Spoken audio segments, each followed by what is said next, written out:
سورہ نوح کا ہم مطالعہ کر رہے ہیں. ابھی ابتدائی 4 آیات میں نے تلاوت کی ہیں. ان میں سے پہلی 2 آیات پر ہم گزشتہ نشست میں گفتگو کر چکے ہیں کہ نوح علیہ السلام کو اللہ تعالیٰ نے اپنی قوم کی طرف بھیجا اور یہ پہلے رسول تھے، اور یہ تقریباً حضرت آدم علیہ السلام کے 2000 سال کے بعد کی شخصیت ہیں، اور ان کی پوری قوم تباہ کر دی گئی سوائے ان کے کہ جو کشتی پر ان کے ساتھ سوار ہو گئے، اور ان کے جو 3 بیٹے تھے انہی سے نسل انسانی پھر آگے چلی ہے.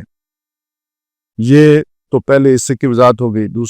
جو دوسری آیت میں بات آئی تھی وہ ایک واضح طور پر خبردار کرنے والے کی، نذیر مبین، خبردار کرنے والا. تو وہ میں آپ کو پورا جو عرب کا بیک گراؤنڈ ہے کہ وہ نذیر مبین کسے کہتے تھے، وہ اصل میں نذیر اوریاں کہتے تھے، اور قرآن مجید نے اوریاں کے لفظ کی جگہ پہ مبین کا لفظ اختیار کر کے اس کی طرف اشارہ کر دیا جو ان کے ہاں خبردار کرنے والا ہوتا تھا. جیسے ہوتا ہے نا، جب روایت ہوتی ہے تو وہ چیزیں مشہور ہو جاتی ہیں کہ آپ نے ہمارا ایک محاورہ سنا ہوگا کہ کوئی ناراض ہو جائے تو کہتے ہیں اچھا میں نے کون سا کوئی تمہیں نائی بھیجا تھا. تو اس کا کیا مطلب ہوتا ہے؟ آپ کو شاید آج پتہ ہی نہ ہو. تو پہلے وقت میں تو کسی کو دعوت دینی ہو، بلانی ہو، اپنے کھانے پہ بلانا ہو تو یہ ذمہ داری جو ہے نا نائی کے پاس ہوتی تھی. وہ مٹھائی لے کے جاتا تھا، جا کے پیش کرتا تھا. اب وہ دیکھیے اس سے ایک محاورہ بن گیا نائی بھیجنا، یعنی کسی کو دعوت دینے کے لیے یہ محاورہ بولا جاتا ہے. تو اس طرح ایک نذیر اوریاں یعنی جو آلہ دینا یا آواز دینے والا، تو وہ اس معاشرے میں مشہور تھا. تو دوسری آیت تو یہ ہو گئی. اب آ جائیں ان کی دعوت کیا تھی. بہت اہم بات ہے کہ جو دعوت ہوتی ہے، ظاہر داعی ہیں، بلانے والے ہیں، اللہ کی طرف پکارنے والے ہیں، خبردار کرنے والے ہیں. وہ آواز کیا ہے جو لگانی ہے، وہ دعوت کیا ہے جو دینی ہے. انعبدوا اللہ، کہ اللہ کی عبادت کرو، اللہ کے بندے بنو. واتقوا، اس کا تقوی اختیار کرو. واطیعون، میرا کہا مانو، میری اطاعت کرو. یہ 3 باتیں ہیں. ایک اعتبار سے دیکھیں تینوں کا مطلب ایک ہی بنے گا، لیکن یہ کہ ظاہر ہے اگر 3 باتیں آئی ہیں تو ان میں کوئی نہ کوئی تھوڑا باریک فرق بھی ہوگا. تو سب سے پہلے اس بات کو سمجھ لیں کہ جو دعوت بنیادی ہے وہ ہے کہ جو انسان کو بنانے کا مقصد قرآن مجید نے بیان کیا ہے. وما خلقت الجن والانس الا لیعبدون، میں نے جن اور انس نہیں بنائے مگر اس لیے بنائے ہیں کہ وہ میری عبادت کریں.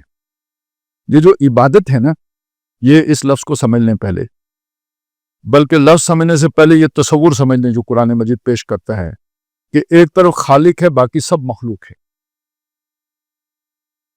جو کچھ بھی آپ کو نظر آتا ہے سب مخلوق ہے، اور جو آپ سنتے ہیں کسی سے معلوم ہوتا ہے آپ کو کسی کے بارے میں جس کو آپ نے نہیں بھی دیکھا وہ بھی مخلوق ہے.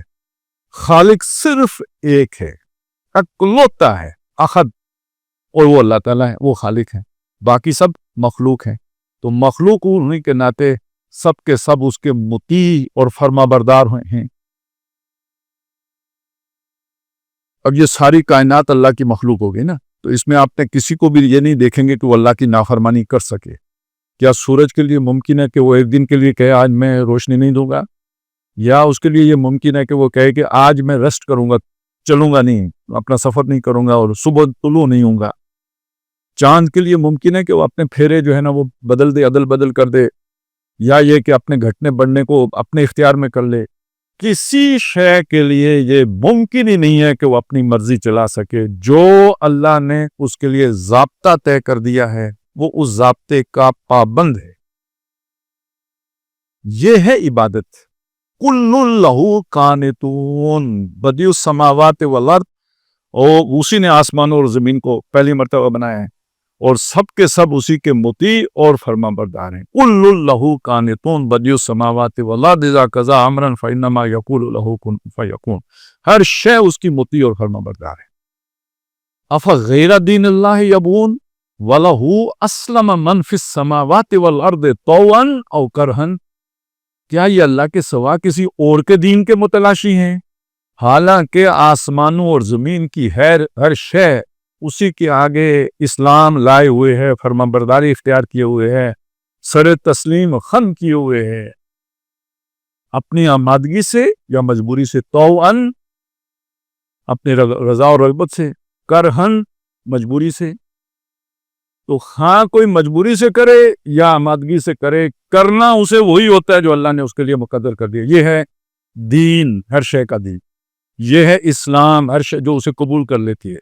تو اس اعتبار سے اللہ تعالیٰ نے کسی شے کو کوئی اختیار ہی نہیں دیا کہ وہ اللہ کی مرضی سے ہٹ کر چلے، تو سب کے سب اس کے کیا ہو گئے؟ عبادت گزار۔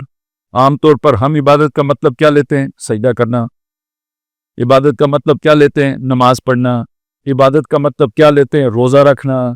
تو یہ بات ذہن میں رکھیں، یہ چیزیں اللہ ہی نے فرض کی ہیں، لیکن عبادت کو ان سے علیحدہ بھی قرآن مجید نے بیان کیے۔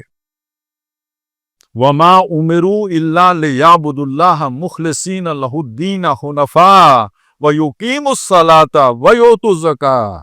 انہیں حکم نہیں دیا گیا تھا مگر اس بات کا کہ وہ اللہ کی عبادت کریں، اپنی اطاعت کو اس کے لیے خالص رکھتے ہو، اس میں ملاوٹ کسی اور کی اطاعت کی نہ کریں کہ کچھ معاملات میں اللہ کی مان لی، کچھ میں نفس کی مان لی، کچھ میں بیوی کی مان لی، کچھ میں برادری کی مان لی، کچھ میں پارلیمنٹ کے مان لی۔ حنفاء، یکسو ہو کر اللہ کی مانے۔ وَيُقِيمُوا الصَّلَاةَ وَيُؤْتُوا الزَّكَاةَ، تو عبادت علیحدہ کر کے تو اقامت صلاۃ اور اقامت زکوٰۃ، ایتاء زکوٰۃ علیحدہ کر دیا یا نہیں کر دیا؟ تو اس کا جو آپس میں تعلق ہے وہ بہت واضح ہے۔ ان کو ارکان کہتے ہیں ہم، ارکان اسلام۔ تو اسلام کیا ہے؟ اسلام در حقیقت عبادت ہے۔ ارکان رکن کی جمع ہے۔ ارکان رکن کا مطلب ہوتا ہے سپورٹ دینا، تعاون کرنا، معاون بننا، مددگار ہونا، ستون ہونا۔ وہ جیسے ستون لگاتے ہیں چھت کو، تو گویا چھت ہے اسلام یا عبادت، اور اس کے ستون ہیں نماز، روزہ، حج، زکوٰۃ۔ اور یہ جو کلمہ ہے یہ اس کی بیس ہے جس پر یہ کھڑے ہوتے ہیں۔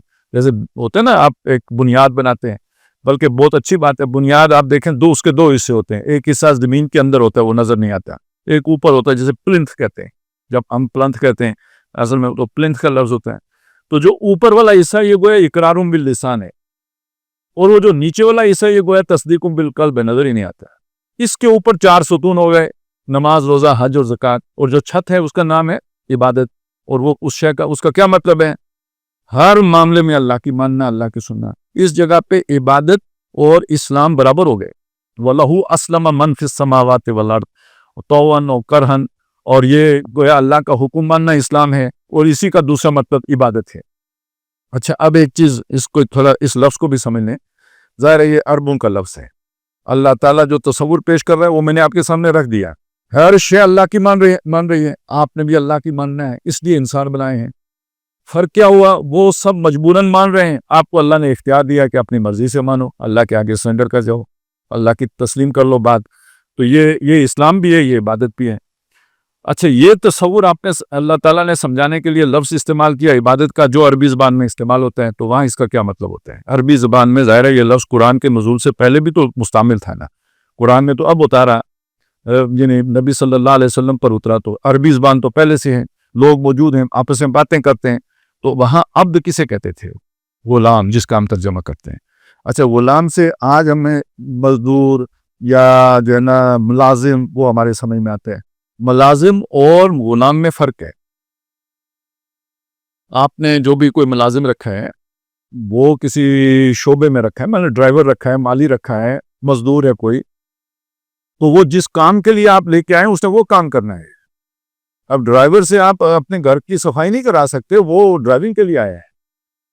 تو یہ نہیں ملازم ہوتا ہے کسی خاص شعبے کے لیے، اور دوسری بات وہ ایک خاص وقت کے لیے ہوتا ہے۔ صبح 8 بجے آئے گا، شام کو 4 بجے چلا جائے گا، کوئی نہ کوئی اس کا دورانیہ مقرر ہے، کوئی شفٹیں ہیں جو اس کی ہو رہی ہیں، اس کے بعد اس نے چھٹی کرنی ہے، وہ آزاد ہے۔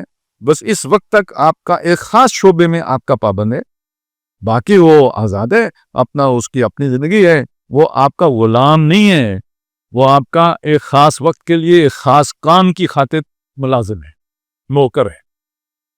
جبکہ جو غلام ہوتا ہے اس کی اپنی کوئی مرضی نہیں ہوتی، اس کی کوئی چھٹی نہیں ہوتی، 24 گھنٹے کا غلام ہے، اس کی اپنی کوئی مرضی نہیں، اس کا کوئی اپنا حق نہیں۔ یعنی آپ کو یہ پتہ ہونا چاہیے کہ اگر غلام کو قتل کر دیا جائے، اس معاشرے میں قتل کر دیا جاتا تھا تو اس کو پوچھا نہیں جاتا، اس کا غلام ہے۔ جیسے آپ نے بکری اپنی ذبح کر لی، کوئی آپ سے پوچھے گا کیوں بکری ذبح کی ہے؟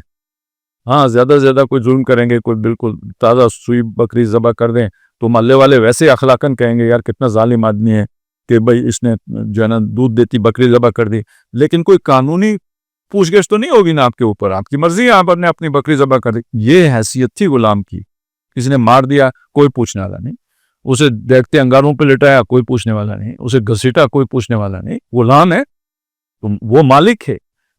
تو یہاں اب آپ سمجھ گئے کہ ایک طرف خالق کون ہے؟ اللہ، اور دوسری طرف اللہ کا دعویٰ کیا؟ مالک بھی میں ہوں، جب بنایا میں نے تو مالک میں ہوں، تو باقی سب میرے غلام ہیں۔ تو وہ جو تمہارے ہاں غلامی کا تصور ہے وہ باطل ہے، وہ اصل نہیں ہے، تم نے اسے پیدا نہیں کیا ہوتا، تم نے اسے بنایا نہیں ہوتا، میں نے تمہیں بنایا ہے۔ تو وہ جو تم اپنے لیے دعویٰ کرتے ہو نا کہ وہ ہمارا غلام ہے، وہ مجھے تم سے چاہیے۔ تو یہ 24 گھنٹے کی اور ہر کام کی جاب ہے، اس میں کوئی چھٹی کا دن نہیں ہے، اس میں کوئی وقفہ نہیں ہے، یہ نہیں کہ 10 احکام مان لیے 2 نہیں مانیں گے جی ہماری مرضی، وہ دو جو ہے نا وہ 10 کو بھی کھا جائیں گے۔ یہ غلامی کا تصور ہے، عبادت کا تصور ہے۔ یہ ہے وما خلقت الجن والانس الا لیعبدون، میں نے جن اور انس نہیں بنائے مگر عبادت کے لیے بنائے۔ یہاں میرے خیال آ رہا ہے ابھی، تو میں یہ بات بھی آپ کے سامنے رکھنے چاہتا ہوں کہ دوسری جگہ پہ سورہ بقرہ میں اور جگہوں پہ بھی ایک اور بات بھی بیان ہوئی ہے، وَإِذْ قَالَ رَبُّكَ لِلْمَلَائِكَةِ إِنِّي جَاعِلٌ فِي الْأَرْضِ خَلِيفَةً۔ یاد کرو جب اللہ تعالیٰ نے فرشتوں سے کہا، تیرے رب نے فرشتوں سے کہا کہ میں زمین پر خلیفہ بنانے والا ہوں، نائب بنانے والا ہوں، جان نشین بنانے والا ہوں۔ یہاں پہ فرمایا وَمَا خَلَقْتُ الْجِنَّ وَالْإِنسَ إِلَّا لِيَعْبُدُونَ، وہاں پہ فرمایا کہ خلیفہ، تو فرق ہو گیا نا، خلافت کے لیے بنایا یا عبادت کے لیے بنایا؟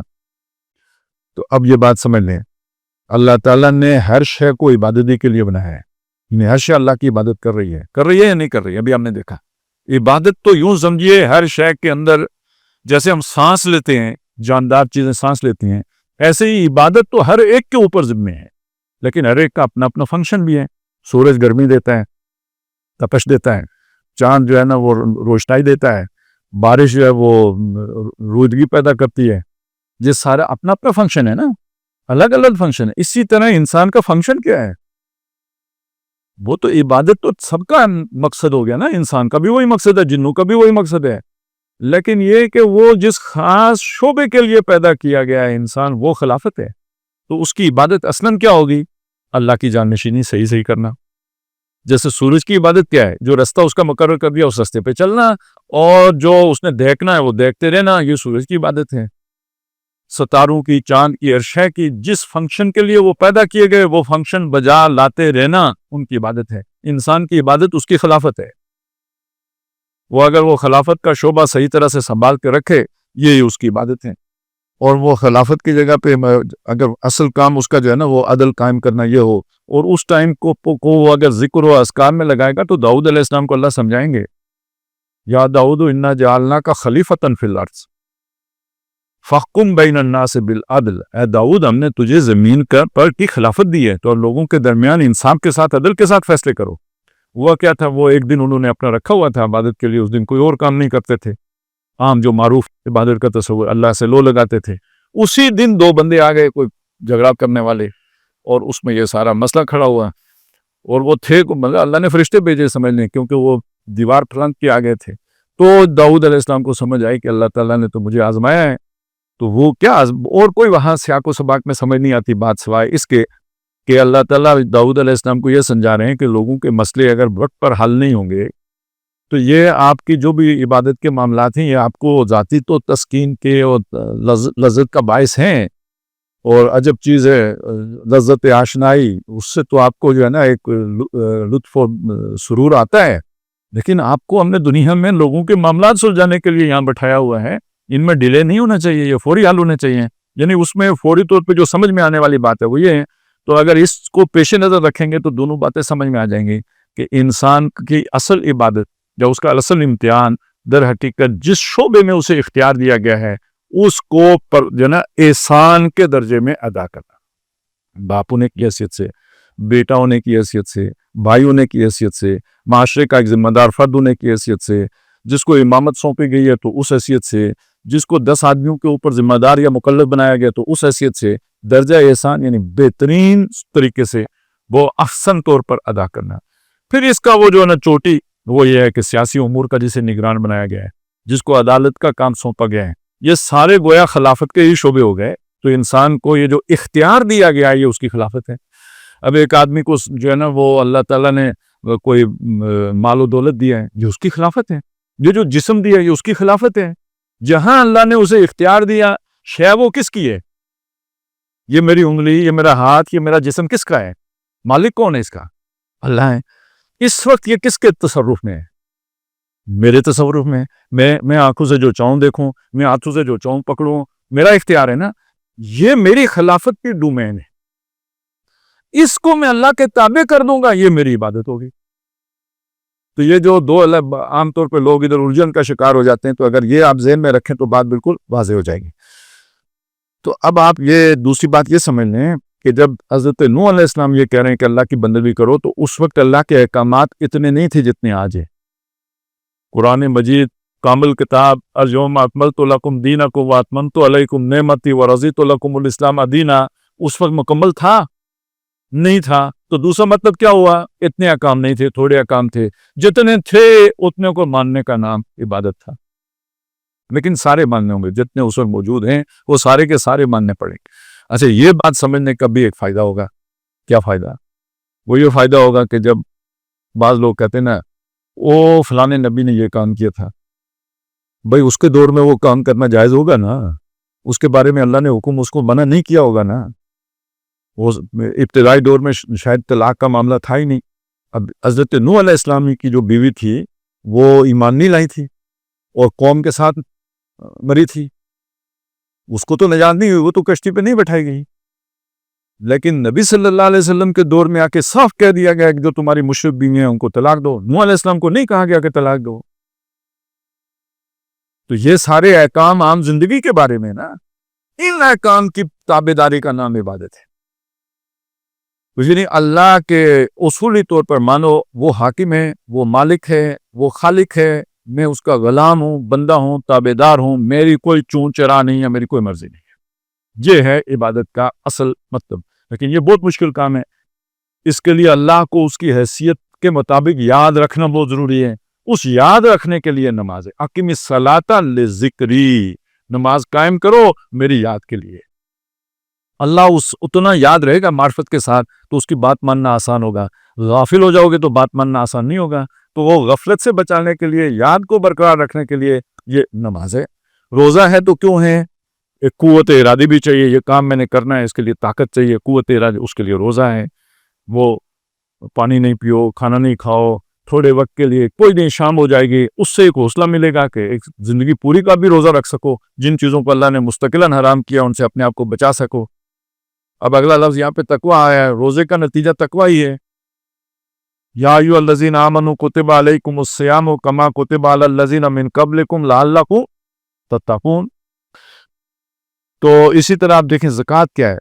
مال کی محبت دل سے نکالنا. بڑی محنت سے مال کمایا ہے، اتنا اللہ کو دو. اب بندہ مطلب جن لوگوں کو ایمان نہیں ہوتا وہ اسے ڈنڈ سمجھتے ہیں، تاوان سمجھتے ہیں.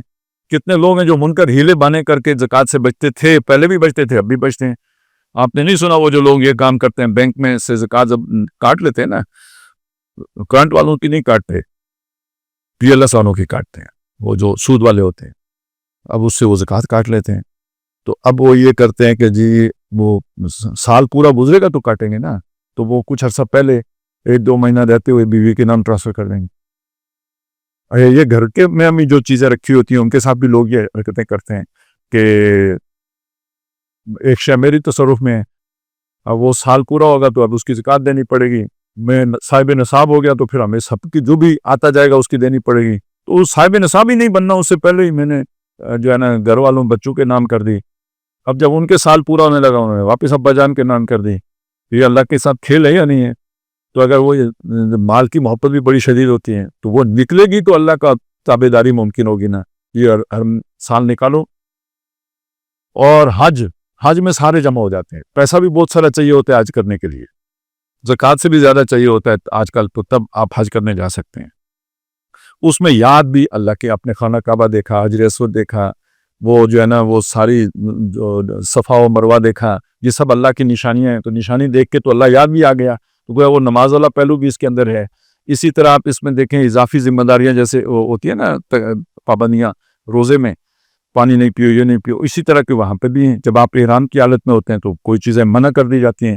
تو اس اعتبار سے اس کی تھوڑی سی حج کی نسبت روزے کے ساتھ بھی ہے، تھوڑی سی نسبت اس کی نماز کے ساتھ بھی ہے، اور کچھ نسبت اس کی زکوٰۃ کے ساتھ بھی ہے. تو یہ مل کے ایک بڑی جامع قسم کی جو ہے نا وہ عبادات میں سے ایک کام بن جاتا ہے، رکن ہے یہ. تو یہ سب مل کے سپورٹ کس کو کرتے ہیں؟ اللہ کی کامل بندگی کو. اچھا، یہ اس عبادت کے لفظ کے ساتھ نا یہ مخلصین لہ الدین بھی بار بار میں نے بعض صورتوں میں آیا ہے. جیسے ابھی میں نے ایک آیت تو آپ کو سنائی تھی سورہ بینہ کی، لیکن یہ کہ اگر آپ سورہ زمر پڑھیں تو اس میں یہ آپ کو بار بار ملے گا، فَاعْبُدِ اللَّهَ مُخْلِصًا لَهُ الدِّينَ. بس اللہ کی عبادت کرو اپنا دین اس کے لیے مخلص کر کے. آگے چلیں، فَاعْبُدُ اللَّهَ مُخْلِصِينَ لَهُ الدِّينَ. سب کو کہا، جمع کا صیغہ استعمال ہوا، تم لوگ اللہ کی بندگی کرو اپنا دین اس کے لیے مخلص کرتے ہوئے. اب یہ مخلص اور دین کا کیا مطلب ہوگا؟ یہاں اللہ کی بندگی عبادت کرنی ہے، دین کا مطلب ہوگا اطاعت، اور مخلص کا مطلب ہوگا خالص. آپ کو پتہ ہے خلوص کے بغیر کوئی بھی عبادت قبول نہیں ہوتی. یہ بات سنیے نا آپ نے، خلوص کے بغیر کوئی عبادت قبول نہیں ہوتی. تو خلوص کس شے کا نام ہے؟ ایک تو نیت کا خالص کرنا ہے کہ یہ کام میں دکھلاوے کے لیے نہیں کر رہا، کسی اور جو ہے نا کوئی فائدہ اٹھانے کے لیے نہیں کر رہا، اللہ کی رضا کے لیے کر رہا ہوں. یہ ایک پہلو ہے. دوسرا پہلو اپنے عمل کا خالص ہونا ہے کہ میری اطاعت کے اندر کسی اور کی اطاعت کی ملاوٹ نہیں ہے. مخلصین لہ الدین، دو کی اطاعت نہیں ہوگی برابر، کہ کسی موقع پہ کوئی بات جو ہے نا وہ اللہ کی بات کے خلاف مخلوق میں سے کسی کی مان لی جائے، اطاعت خالص نہیں رہے گی. یہ وہ بات ہے جو فقہا نے بیان کی ہے، لا طاعت لمخلوق فی معصیت الخالق. کوئی ایسا حکم مخلوق میں سے کسی کا کہ جس کو پورا کرنے کے نتیجے میں خالق کی نافرمانی صادر ہوتی ہو، وہ حکم نہیں مانا جائے گا. ماں باپ ہوں، اساتذہ ہوں، کوئی حکمران ہوں، اس پہ گردن جاتی ہے تو جائے، لیکن وہ حکم نہیں مانا جائے گا، تب عبادت کا حق ادا ہوگا. اگر وہ حکم مان لیا گیا تو وہ خلوص ختم ہو گیا، وہ ملاوٹ ہو گئی، دو الہ برابر ہو گئے، دو حکمران ہو گئے. اس معنی میں یہ الہ کا لفظ بھی یہ حکمرانی کا معنی دیتا ہے، اور رب کا لفظ بھی حکمرانی کا معنی دیتا ہے. یہ جو ہے نا فرعون کے لیے بھی الہ کا لفظ آیا ہے کہ میں نہیں جانتا کہ تم الہ ہو غیری، میرے سوا بھی تمہارا کوئی الہ ہے. تو وہ سجدے کے لیے الہ اپنے آپ کو تو نہیں کہہ رہا تھا. وہ حکم الیس لی ملک مصر، کیا مصر کی بادشاہی میری نہیں ہے؟ وہ بادشاہ ہونے کی حیثیت سے اپنے آپ کو الہ کہہ رہا ہے. اسی طرح جو ہے نا وہ اس کا دعویٰ نمرود کا کیا تھا؟ رب ہونے کا دعویٰ تھا. تو کیا وہ یہ کہہ رہا تھا میں نے پیدا کیا ہے، جو سورج میں نکالتا ہوں، اس معنی آسمان و زمین میں نے بنائے ہیں، اس معنی میں نہیں کہہ رہا تھا. حکم میرا چلے گا، اسی معنی میں کہہ رہا تھا. اسی معنی میں قرآن مجید میں آیا اتخذوا احبارهم ورهبانهم اربابا من دون اللہ. انہوں نے اپنے اخبار کو اور اپنے روبان کو، وہ کون؟ ان کے علماء سمجھ لیجیے، اور ان کے درویش صوفیاء جو ان کے تھے، ان کو انہوں نے اللہ کے مقابلے میں رب بنا لیا ہے. تو کیا وہ اپنے اخبار اور روبان کو سجدے کرتے تھے؟ ان کی نمازیں پڑھتے تھے؟ ان کے روزے رکھتے تھے؟ نہیں، ان کا حکم مانتے تھے. جو زندگی کے معاملات میں وہ حکم دیتے تھے وہ مانتے تھے. اس لیے اللہ نے کہا کہ انہوں نے اپنا رب بنایا ہوا ہے. اور بلکہ یہ کہ یہ بھی کہا کہ افرأیت من اتخذ الہہ ہواہ، آپ نے اس شخص کو دیکھا جس نے اپنا الہ اپنی خواہش کو بنایا ہوا ہے. یعنی جو دل میں آیا وہی کریں گے، من مرضی کی زندگی بسر کرنا، اپنی خواہش کو یا اپنے نفس کو الہ بنانا ہے.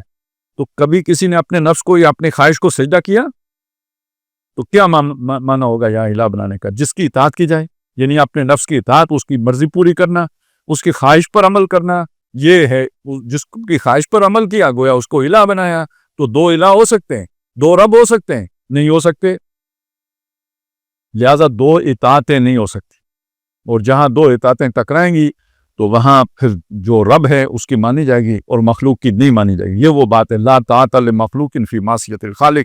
اس پر عمل ہوگا تو مخلصین لہ الدین پر عمل ہوگا. اگر اس پر عمل نہیں ہوا تو گویا اس عبادت کے اندر خلوص نہیں رہا.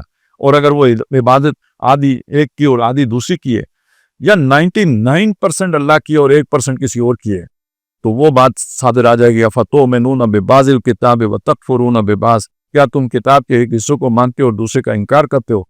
فما جزاء من یفعل ذلک منکم الا خزی فی الحیاۃ الدنیا. جو کوئی تم میں سے یہ حرکت کرے کہ کچھ کو مانے اور کچھ کو نہ مانے، اللہ کے بعض احکام پر عمل کرے اور بعض پر نہ کرے، مخلصین لہ الدین نہ ہو، اس کی نہیں کوئی سزا الا خزی فی الحیات الدنیا، سوائے اس کے کہ دنیا میں ذلیل ہو، وہ یوم القیامت یردون الی اشد العذاب، اور قیامت میں سب سے زیادہ عذاب میں جھونکا جائے۔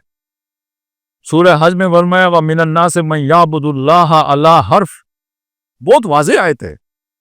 لوگوں میں وہ بھی ہیں کہ جو اللہ کی عبادت تو کرتے ہیں مگر کنارے پر کھڑے ہو کے، ہوتا ہے نا سمندر کا کنارہ، علی حرف، حرف وہ ہے یعنی بیچ سمندر میں نہیں اترتے، کیا مطلب پوری عبادت نہیں کرتے، آدھی عبادت کرتے ہیں، یعنی کنارے پہ ہوتی ہے، مشکل کوئی نہیں ہوتی نا، سمندر میں جائیں گے تو تیرنا پڑے گا، نہیں تو ڈوبیں گے، ہاتھ پاؤں مارنے پڑیں گے، تو گویا مشکل والا کام نہیں کرتے، آسانی والا جب تک ہو تو اس پر عمل کرتے ہیں۔ یہ وہی مضمون ہے جو سورہ بقرہ میں ہے، اذا اظلم علیہم قاموا، اور جب ان کو فلما اضاءت ما حولہ، جب وہ ماحول منور ہوتا ہے تو اس میں تو کچھ نہ کچھ کام کر لیتے ہیں، یعنی آسانی میں کام کر لیتے ہیں، مشکل پڑتی ہے تو پیچھے ہٹ جاتے ہیں۔ وَمِنَ النَّاسِ مَن يَعْبُدُ اللَّهَ عَلَىٰ حَرْفٍ، وہ بات سورہ حج میں یوں فرمائی، کنارے کھڑے ہو کے عبادت کرتے ہیں، تو ان کے بارے میں کیا ہے، خسرت دنیا والآخرہ، آخرت اور دنیا دونوں برباد ہے۔ سورہ بقرہ میں اسی کی وضاحت ہے، دنیا میں ذلیل اور آخرت میں سب سے شدید عذاب میں۔ تو یہ ساری باتیں آپ سامنے رکھیں تو بات بہت واضح ہے، نہ کوئی مانے اس کی مرضی ہے، وہ کہے جی ہمارے فلانے صاحب جو بہت بڑے جو ہے نا وہ علامہ ہیں وہ یہ بات کہتے ہیں، تو وہ صاحب کی بات ٹھیک ہے، یا قرآن مجید کی یہ سارے حوالے جو میں نے آپ کے سامنے رکھے ہیں ان کی روشنی میں بات واضح ہو کے سامنے آتی ہے۔ اصل عبادت کا مطلب اللہ کے سامنے مکمل طور پر سر طاعت خم کرنا ہے، ہمہ وقتی، یعنی ہر وقت مطیع رہنا ہے۔ اس میں ایک استثناء ہے، وہ کیا، غلطی سے اللہ کی نافرمانی ہو جائے، نادانی سے اللہ کی نافرمانی ہو جائے، جذبات کی رو میں بہ کر اللہ کی نافرمانی ہو جائے۔ یہ کل بنی آدم خطاؤن، ہر بنی آدم سے اس طرح کی خطائیں ہو جاتی ہیں، اصول وہی رہے گا، انہوں نے اللہ کی ماننی ہے، لیکن خطا ہو سکتی ہے بولے سے، جو ہے نا وہ غفلت سے، جذبات میں بہ کر، نادانی سے کوئی غلط کام کر بیٹھے، لیکن پھر اس کا ایک حل ہے، وہ ہے توبہ۔ وَخَيْرُ الْخَطَّائِينَ توابون، بہترین خطا کار وہ ہیں جو توبہ کر لے۔ توبہ کا مطلب کیا ہوتا ہے، رجوع کرنا، پلٹنا، واپس لوٹ آنا، آج کل کی اصطلاح استعمال کریں تو یو ٹرن لے لینا، یعنی آپ غلط چلے گئے تھے اور یو ٹرن لے کے واپس گھر، خیر کو بدو گھر کو لوٹے، آپ واپس گھر کو آ گئے، یعنی اللہ کی فرما برداری کے گھر میں واپس آ گئے، تو یہ بس ٹھیک ہے، وہ جو غلطی ہوئی وہ اللہ معاف کرنے والا ہے۔ انما التوبۃ علی اللہ للذین یعملون السوء بجہالۃ ثم یتوبون من قریب، ان لوگوں کی توبہ قبول کرنا اللہ کے ذمے ہے، اللہ نے اپنے اوپر لے لی ہے، جن سے نادانی میں کوئی بھول چوک سے کوئی کام ہو جائے غلط، اللہ کی نافرمانی ہو جائے، پھر جلدی سے واپس یتوبون من قریب، وہ یہ نہیں کہ گئے تو گئے نا، جلدی سے واپس آ گئے، ان کی توبہ اللہ تعالیٰ قبول کرتے۔ یہ ہے وہ کہ ان اللہ یغفر الذنوب جمیعا، بے شک اللہ تمام کے تمام گناہ معاف کر دیتا ہے، وہ ان کے جو توبہ کریں۔ تو اب یہ تو ہو گیا بات عبادت کی، آگے جو ہے نا یہ تقوی کا، واتقوہ، اس کا تقوی اختیار کرو۔ یہ یوں سمجھے ابھی تک جتنی بات میں نے آپ کو کی ہے، آپ کے سامنے رکھی ہے نا، یہ ایک اللہ اور بندے کا تعلق ہے جو سمجھ میں آیا ہے۔ اب اس تعلق کو پورا کرنے کے لیے، اس کے تقاضے پورا کرنے کے لیے کوئی جذبہ بھی چاہیے، کوئی موٹیویٹنگ فورس بھی چاہیے۔ وہ موٹیویٹنگ فورس جیسے دیکھیں نا، گاڑی ہے، گاڑی میں کیا ہوتا ہے جی، 4 پہیے ہوتے ہیں، انجن ہوتا ہے، گیئر ہوتا ہے، ایکسیلیٹر ہوتا ہے، بریک، یہ ساری گاڑی کی لوازمات ہیں، لیکن گاڑی چلے گی کب، پیٹرول ہوگا تو، انجن صحیح کام کر رہا ہوگا تو، یہ ساری چیزیں درکار ہیں اسے چلانے کے لیے۔ اسی طرح عبادت کے یہ تقاضے ہیں، پورے کب ہوں گے؟ آپ کو یہ میں کہوں تو آپ کو یاد ہوں گے، شاید آپ بیان بھی کر دیں، نہ بھی سارے یہ باتیں یاد ہوں، کم از کم ایک موٹا تصور تو آپ کے سمجھ میں آ جائے گا۔ کریں گے کب؟ جب آپ میں تقوی ہوگا۔ تقوی اگر نہیں ہوگا تو بے شک معلوم ہو آدمی نہیں کرے گا۔ تقوی کس شے کو کہتے ہیں؟ تقوی جی در حقیقت اللہ کے سامنے پیش ہونے کا خوف، ڈرنا ہم اس کا ترجمہ کر دیتے ہیں، خوف میں نے ابھی ترجمہ کیا، میں کوئی سوچ رہا تھا کہ کیا ترجمہ کروں تقوی کا۔ بچنا صحیح ترجمہ ہے، ڈر سے بچنا نہیں، یعنی اس کی ناراضگی سے بچنا، وہ جب میں اس کے سامنے پیش ہوں تو وہ مجھ سے ناراض نہ ہو، وہ مجھ سے خفا نہ ہو، میرا بہت جو ہے نا اس نے مجھ پہ کرم کیا ہے، بہت احسانات کیے ہیں، بڑی اس کی مہربانیاں ہیں، عنایات ہیں، وہ بڑا مجھ سے محبت کرتا ہے، تو میں کوئی ایسی حرکت کر کے اس کے پاس نہ جاؤں کہ جب میں جاؤں تو وہ مجھ سے ناراض ہو، یا جو میں نے کیا ہو اس کی میرے پاس کوئی جسٹیفیکیشن نہ ہو، اس کے سامنے کوئی جواب دہی میرے پاس ممکن نہ ہو۔ یہ احساس، اب میں نے خوف کا لفظ بدل دیا ہے، یہ احساس رہنا، یہ احتیاط ملحوظ رکھنا، اس شے کو تقویٰ کہتے ہیں۔ اب آپ دیکھیں اس کی ایک تعریف جو حضرت عمر رضی اللہ تعالیٰ عنہ کی مجلس میں کی گئی تھی، جو انہوں نے پسند بھی کی تھی، مختلف تعریفیں انہوں نے یہ پسند کی کہ ایک صحابی نے بتایا کہ تقویٰ یہ ہے کہ گویا آپ ایک جنگل سے جا رہے ہیں جس میں رستہ جو ہے نا خاردار جھاڑیوں سے اٹا ہوا ہے۔ اب یہ آپ کو اندازہ ہوگا نا، جیسے ساون میں گھاس بڑھ جاتی ہے تو رستہ چلیں تو وہ کپڑوں کے ساتھ لگتی ہے، اس طرح جھاڑیاں ہوں بھی کانٹوں والیاں، تو اب آپ چلیں گے تو جوئی چلیں گے تو کوئی نہ کوئی کانٹا تو آپ کے کپڑوں کے ساتھ لگ کے پھاڑے گا ان کو۔ ایک طرف کانٹے ہیں، دوسری طرف گڑے ہیں جو نظر نہیں آتے، تو آدمی کتنی احتیاط سے چلے گا، دامن بچا کر، کپڑے جو ہے نا الجھ نہ جائیں اور کہیں پاؤں غلط نہ پڑے کہ کہیں کھائی میں گروں۔ یہ جو احتیاط ہے نا، اس کا نام تقویٰ ہے، جس کا مطلب کیا ہوا، یہ زندگی، یہ دنیا، اس میں انسان نیچرلی برائی کی طرف جانے کا اس کے اندر ٹینڈنسی پائی جاتی ہے، رجحان پایا جاتا ہے۔ جیسے اترائی کی طرف پانی جاتا ہے، جیسے گاڑی کا گیئر نکال دو تو وہ جو ہے نا نیچے جو ہے نا وہ لڑکنا شروع ہو جائے گی، اسی طرح انسان برائی کی طرف جائے گا۔ جیسے حیوان گھاس کی طرف جاتا ہے یا ونڈے کی طرف جاتا ہے، اس طرح انسان برائی کی طرف جائے گا۔ یہ جب تک اپنے آپ کو روک کے نہیں رکھے گا، بریک لگا کے نہیں رکھے گا، اور یہ جو ہے نا ہر وقت چوکنا نہیں رہے گا، یہ اس طرف جائے گا۔ یہ چوکنا رہنا، احتیاط کرتے رہنا، ہر کام سوچ سمجھ کے کرنا، اس کو تقویٰ کہتے ہیں۔ تو اب ایک اعتبار سے آپ سوچیں تو عبادت اس کے بغیر تو ممکن ہی نہیں، ہو ہی نہیں سکتی۔ ہر وقت چوکنے رہے بغیر کیسے عبادت ہو سکتی؟ کہیں اللہ کی نافرمانی نہ ہو جائے، اس احساس کا پیدا ہو جانا، اس کو تقویٰ کہیں گے۔ اس تقویٰ کا یہ سمجھ لیجئے کہ ہماری یہ جو سارا سفر ہے نا، اللہ کی اطاعت کا، فرما برداری کا، اس کے جو مختلف درجے ہیں، یہ تقویٰ ہی کے ذریعے سے انسان طے کرتا ہے۔ اب آپ ذرا سوچیں، ایک یہ ہوتا ہے کہ جی انسان نے طے کر دیا میں نے اللہ کی نافرمانی نہیں کرنی، اللہ کا حکم بجا لانا ہے، نماز پڑھنی ہے، روزہ رکھنا ہے، پردہ کرنا ہے، حرام نہیں کھانا ہے، یہ ساری میں نے مان لی۔ پھر بھی کبھی کبھی غفلت سے کوئی غلطی ہو گئی، جذبات کی رو میں بیٹھ گیا، یہ پہلا درجہ ہوگا، وہ جو میں نے ابھی بیان کیا۔ اس سے اوپر والا درجہ کیا ہوگا؟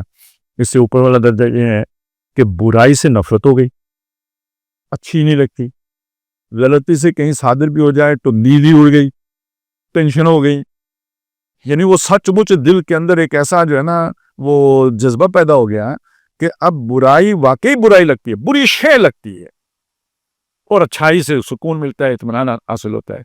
یہ ذرا اس پہلے درجے سے اوپر والا درجہ ہوگا۔ اب برائی جو ہے نا وہ کم از کم آمادگی کے ساتھ نہیں ہوگی، کہیں بھولے بسرے ہو جائے تو ہو جائے، آمادگی کے ساتھ نہیں ہوگی۔ اس سے اوپر کا درجہ احسان کا درجہ ہے کہ جو کام بھی کرو صرف ڈمیٹر پانے کے لیے نہ ہو، بس گزارنے کے لیے، کھانا پوری کے لیے نہیں، بلکہ نہایت خوبصورتی کے ساتھ، بہترین طریقے کے ساتھ زندگی کے سارے معاملات احسن طور پر ادا کرنا، یہ درجہ احسان ہے۔ تو قرآن مجید میں سورہ مائدہ میں یہ بات بتائی گئی ہے کہ یہ سارا ایک درجہ، دوسرا درجہ، تیسرا درجہ سب تقویٰ کے ذریعے سے طے ہوتے ہیں۔ وہ لوگ کہ جنہوں نے تقویٰ کی روش اختیار کی، اگر کوئی ان سے غلطی کوتاہی ہو گئی، ان پر کوئی پوچھ گچھ نہیں ہے۔ سمت تقویٰ، جب انہوں نے مزید تقویٰ اختیار کیا، وہ آمن اور ایمان لے آئے، یعنی اب اس کے ساتھ عمل صادق کا ذکر اس لیے نہیں کیا کہ عمل گویا اس ایمان کے ساتھ جڑ گیا ہے۔ اس ایمان، یہ وہ ایمان کا درجہ ہے کہ جس درجے کے ساتھ عمل خود بخود جڑا ہوا ہے، ذکر کیے بغیر ہی وہ حاصل ہے۔ سمت تقویٰ، انہوں نے اور تقویٰ اختیار کیا، وہ احسنوا، اور درجہ احسان تک پہنچ گئے۔ ان اللہ یحب المحسنین، اللہ تعالیٰ احسان کرنے والوں کو پسند کرتے ہیں۔ اب اسی پہ یہ جتنا جو ہوتا ہے نا، جب مشکل حالات پیش آتے ہیں، اب جیسے غزہ والوں کو پیش آ رہے ہیں، جیسے سوڈان والوں کو پیش آ رہے ہیں، جیسے انڈیا والوں میں مسلمانوں کو کشمیر میں پیش آ رہے ہیں اور انڈیا میں پیش آ رہے ہیں، اب اس میں آدمی کا کاروبار جا رہا ہے، نوکری جا رہی ہے، ٹھیک ہے، جان بھی جانے کا خطرہ ہے، تو وہ کھڑا رہتا ہے اپنے اسلام کے اوپر، تو کس جذبے کے تحت کھڑا رہتا ہے؟ کیا شے اسے کھڑا رکھتی ہے؟ وہ یہی تقویٰ کا جذبہ ہے۔ یہ وہ چیز ہے کہ جو یعنی اللہ کے سامنے پیش ہونا ہے۔ یہ تو عارضی دنیا ہے، سب کچھ لٹ گیا تو لٹ گیا، لیکن اللہ کے سامنے میں مجھے سرخرو جانا ہے، اس کے بغیر تو انسان یہ قربانیاں نہیں دے سکتا۔ تو اس کا تعلق آخرت کے ساتھ ہے، یہ تقویٰ کا تعلق آخرت کے ساتھ، یعنی اللہ کے سامنے کھڑے ہونے سے۔ وَلِمَنْ خَافَ مَقَامَ رَبِّهِ وَنَهَى النَّفْسَ عَنِ الْهَوَىٰ، جو ڈرتا رہا کہ اللہ کے سامنے کھڑا ہونا ہے اور اپنی نفس کو خواہش کرنے سے روکتا رہا. نفس تو خواہش کرتا ہے، اس خواہش کو کنٹرول کرتا رہا اس اللہ کے سامنے کھڑے ہونے کی ڈر کی وجہ سے. یہ تقویٰ ہو گیا. اور آخری بات ہے وَأَطِیعُونِ، اور میرا کہا مانو، میری اطاعت کرو. ابھی تو ہم نے ساری بات کی تھی کہ اطاعت کس کی ہے؟ اللہ کی. اب آخر میں آ کے نوح علیہ السلام کیا کہہ رہے ہیں؟ میری اطاعت کرو. تو یہ ایک آج کے دور کے اعتبار سے بہت اہم مسئلہ ہے. وہ یہ کہ آج کل یہ باتیں یہ فتنہ ہے بہت بڑا، انکار سنت کا فتنہ، جس کی کئی شکلیں لوگ صرف پرویزی کو جانتے ہیں، بہت ساری شکلیں اور بن گئی ہیں، جس کا حاصل یہ ہے کہ ہمارے لیے اللہ کا کلام کافی ہے، پیغمبر کی سنت کو کیا کرنا ہے. تو اصل میں پیغمبر کی سنت کے بغیر کلام سمجھ میں نہیں آتا. اللہ نمازی کو لینے، اللہ نے کہا نماز پڑھو، تو صبح کی 2 رکعتیں ہیں. قرآن میں تو کہیں نہیں لکھا ہوا نا فرض نماز، فرض 2 ہیں اور 2 سنتیں، کہیں لکھا ہوا ہے قرآن میں؟ کس نے بتایا؟ زور کا، عصر کا، مغرب کا، عشاء، یہ وقت کا تعین کس نے کیا؟ قرآن میں کہیں کیا ہوا ہے؟ اشارے ہو سکتے ہیں، لیکن تعین کے ساتھ یہ بتانا کہ یہ اوقات ہوں گے، یہ رکعتیں ہوں گی، یہ پڑھنا ہے، ثنا ہے، فاتحہ ہے، ساتھ قرات کرنی ہے، قرآن میں تو کچھ بھی نہیں. قرآن کی نماز اگر ٹھیک ہے سنت کو آپ ادا کر دیں تو پتہ ہے قرآن کی نماز کیا بنے گی؟ جب سورج زوال ختم ہوتا ہے نا، جو شروع ہوتا ہے، بلکہ وہ جب ڈھلنا شروع ہوتا ہے، وہاں سے لے کے عشاء تک پڑھتے ہی رہو. اقیم الصلاۃ لدلوک الشمس الی غسق اللیل وقرآن الفجر. تو یہ تو سنت سے پتہ چلا کہ نہیں، اس طرح نہیں پڑھنی ہے کہ بس کھڑے ہوئے تو پڑھتے ہی چلے جاؤ اور رات کو عشاء کے وقت جا کے سلام پھیرو. یہ تو اللہ کے نبی صلی اللہ علیہ وسلم نے اس دوران میں 4 نمازیں بیان کی ہیں نا. تو ایک بات یہ سمجھ لیجئے، اللہ نے احکام دیے، ان احکام پر عمل درآمد کرنے کا طریقہ سکھایا ہے محمد رسول اللہ صلی اللہ علیہ وسلم. تو ہر نبی یہ بات کہتا ہے کہ میری اطاعت کرو، وہ اس لیے کہتا ہے اللہ کے احکام پر عمل کرنے کا طریقہ مجھ سے سیکھو، جیسے میں کروں ویسے تم نے کرنا ہے. صلو کما رأیتمونی اصلی، نماز اس طرح پڑھو جیسے تم مجھے پڑھتے ہوئے دیکھتے ہو. یہ ہے اصل میں سنت کی اہمیت. تو اس کے بغیر اللہ کے حکم کا صحیح پتہ ہی نہیں چلتا. اسی لیے اللہ نے فرمایا کہ وَمَن يُطِعِ الرَّسُولَ فَقَدْ أَطَاعَ اللَّهَ، جس نے رسول کی اطاعت کی اس نے اللہ کی اطاعت کی. اپنی مرضی سے کوئی حکم مان لیا تو اس نے اللہ کی اطاعت نہیں کی. جس نے رسول کی اطاعت کی اس نے اللہ کی اطاعت کی. رسول کی بنیادی ذمہ داری ہوتی ہے کہ وہ اللہ کی بات کو کھولے، بیان کرے، واضح کرے، لوگوں کو سمجھائے کہ اللہ کی یہ بات کہنے کا مطلب کیا ہے. اپنے معنی ڈکشنری سے نہیں نکال لینا. جو اللہ تعالیٰ کا خیال ہے، جو اس نے الفاظ کی صورت میں ٹرانسمٹ کیا ہے، اس کا تصور میں تمہیں سکھاتا ہوں، عمل کر کے تمہیں بتاتا ہوں کہ اصلاً اس کا مطلب یہ ہے. اور بلکہ میرا خیال آ رہا تھا میں آپ کے سامنے یہ بات رکھوں، اور بہت واضح قرآن مجید میں یہ بات آئی ہے، مجھے کہیں ملی نہیں کہ مطلب جو بھی سنت کی اہمیت کے دلائل دیے جاتے ہیں اس میں مجھے کوئی پڑھنے کو نہیں ملا. یہ پڑھا ہے تو بھول گیا ہوں گا. لیکن یہ کہ حضرت عیسیٰ علیہ السلام کی جو حواری تھی نا، جب انہوں نے کہا کہ من انصاری اللہ، کون ہے میرا مددگار اللہ کے اس کام میں؟ قال الحواریون نحن انصار اللہ، انہوں نے کہا ہمیں اللہ کے مددگار. عیسیٰ علیہ السلام نے کہا میرا مددگار، انہوں نے کیا کہا؟ اللہ کے مددگار. تو یہ دونوں علیحدہ علیحدہ باتیں ہو گئیں، حقیقت میں ایک ہی ہیں. اس لیے کہ ان کا دعویٰ یہ، انہوں نے تو بولا نا کہ اللہ کا کام میں کر رہا ہوں، اس کام میں میرا مددگار کون بنے گا؟ تو انہوں نے کہا ہم بھی اللہ کے مددگار ہیں. تو ٹھیک ہے، پروجیکٹ مینیجر آپ ہی ہیں، لیکن ہم مدد اللہ کی کریں گے اور کام آپ کی مرضی کے مطابق کریں گے. یہ ہو گیا انصار اللہ.